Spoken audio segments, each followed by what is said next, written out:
Williams threw for a touchdown and ran for another in Chicago's last-second win. Despite the outcome, the young quarterback has still received his fair share of criticism. Here's Caleb on how he deals with all the noise. I could care less. It's kind of how I think I've said multiple times over my time being here. Fair, not. Life isn't fair. People are going to say what they have to say. We win, we lose. People have stuff to say. It was lucky, it was not lucky. People have stuff to say.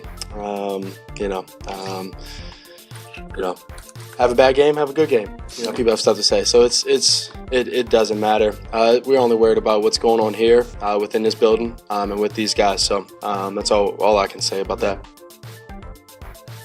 Let's go to you first, Dio. Do you like, love, or hate these comments from Caleb? Oh, I love them. I mean, that's exactly the reality, and you love hearing that from the franchise quarterback, the young player that realizes no matter what he does, no matter what that team does, there's always going to be people who have something to say. We're a part of it. It's our job as well, though. So the fact that at least he's publicly saying that is a good thing.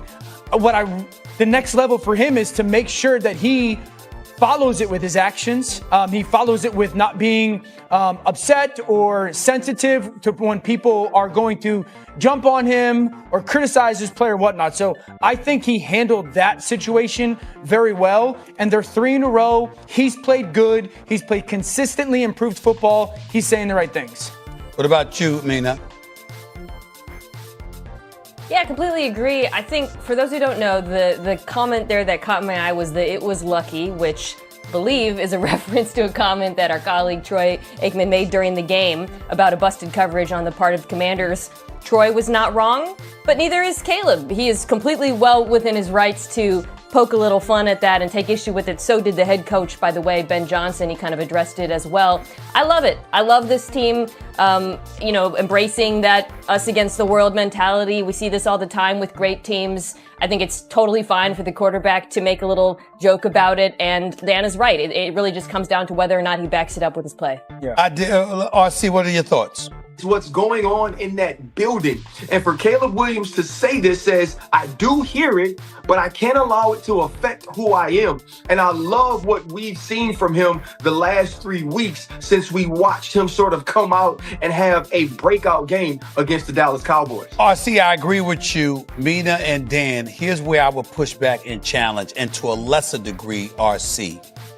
My issue is, what did Troy Aikman say that was so insulting?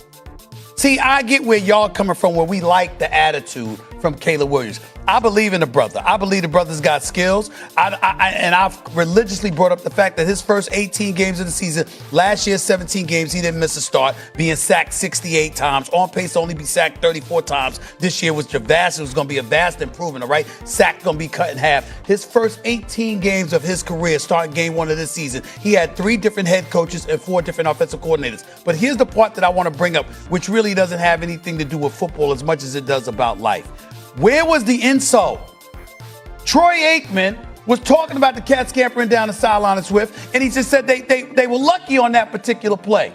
Okay? We know that the Chicago Bears didn't play their best game. They know they didn't play their best game. I'm just thinking about it from the standpoint, I get the attitude, and I understand it that it's good for him to be competitive because, like RC said, he's pretty much been number one, the best, etc. My concern, my issue is, could you at least make sure that the criticism is legitimate?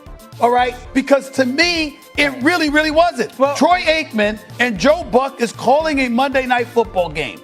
If he sits up there and says a particular play was luck or this particular win was luck because y'all can play better and you didn't, my God, that's not the end of the world. Okay, I agree. What's the problem? So I didn't hear Troy's comments on the game, obviously, because we had. He was commenting about the one play. That's sure, the out route for the touchdown. Right. Okay. That's right. Here's what I would say on that. Troy is, first of all, one of the greatest of all time and one of the best in the industry. So there is a reality where, yes, as a quarterback, like you caught a break that they missed the stack on the coverage. Also, you made the play. Like, you made the right thing. I remember last week, Baker Mayfield having a blown coverage by the defense that they were playing against. I forget who they played against, and him hitting that long touchdown. And we celebrated because he took a big hit and all that. And so, like, we can't champion San one Francisco. quarterback in that situation and then kind of be like, well, Caleb got lucky in another. The only thing I would say about the whole situation, MK, Ryan, and Stephen A, is this. While I love his comments, it might be a small thing that he references, we got lucky. And to my knowledge, he had a social media thing that, like, intimated luck Yeah. again. Yes. We can't say we don't hear the noise on the outside, we're unaffected by the noise on the Right. outside, while then also publicly acknowledging you're hearing the noise on the outside. Yeah. We got to be a little bit one way or the Fine, other. but fine, but I get that part. But the thing Mina, is this. go ahead, RC. I'm sorry. Go ahead. Everybody hears it, right? Like the world doesn't allow us to not hear it. The Sure. world becomes outraged before we ever become outraged. Right? Like there's everybody who is pointing to it, who are Caleb Williams fans, who are people who don't support Caleb Williams or don't like him. Everybody is funneling this to him. Right? We live in a world now where if we say something about somebody on TV, somebody in the local media is going to ask them, well, what do you feel about these thoughts? It's an impossibility to not hear it. And the other thing is this too, Dan, you know we hear it all anyway. Even if your thought is, I'm going to block out the outside noise, I'm not going to read Twitter, I'm not going to listen to the radio, I'm not going to watch TV. We live in a world where information is so accessible, you hear it. And so you got to deal with it one or two ways. It cannot matter, and you can still respond back. Right? It cannot affect the way you go about your daily life or the way you prepare for the game or the way you can execute, and you can still respond back. That's part of being a human. Caleb Williams' thing now is you won the game, go forward and win another one. Mina? I just want to say, it's not binary though, right? Because, yeah, he can respond, but there are different ways to respond. I'm glad we showed the video of him talking, because if you watch the video, he's not mad, guys. That didn't come across as like a really defensive comment in response to Troy. His social post was a joke. I saw it. He was just like having fun with it. And I think we got to actually be specific about when he's responding to the criticism, the way in which he's responding to it. To me, this did not seem defensive. It seemed like him having fun with it. Stephen A, I agree with you. I don't think anything Troy said was incorrect, but I also don't think Caleb was over the top with his response. So let's actually address not just what he said, but the way in which he said it. I don't think he was over the top either, and I certainly didn't mean to imply that. I'm just simply saying that as we talk about these subjects, and when everybody act like there's something to be insulted about, I'm like, wait a minute, can we at least make sure there's something to be insulted about? Yeah. What was actually said? Right. Yeah. What actually provoked a response? It's What fine. is the big Yeah. deal? Listen, if we come on First Take the next morning, right, watching the game on TV last night, and we're having a damn 15-minute segment about the issue, I can understand that.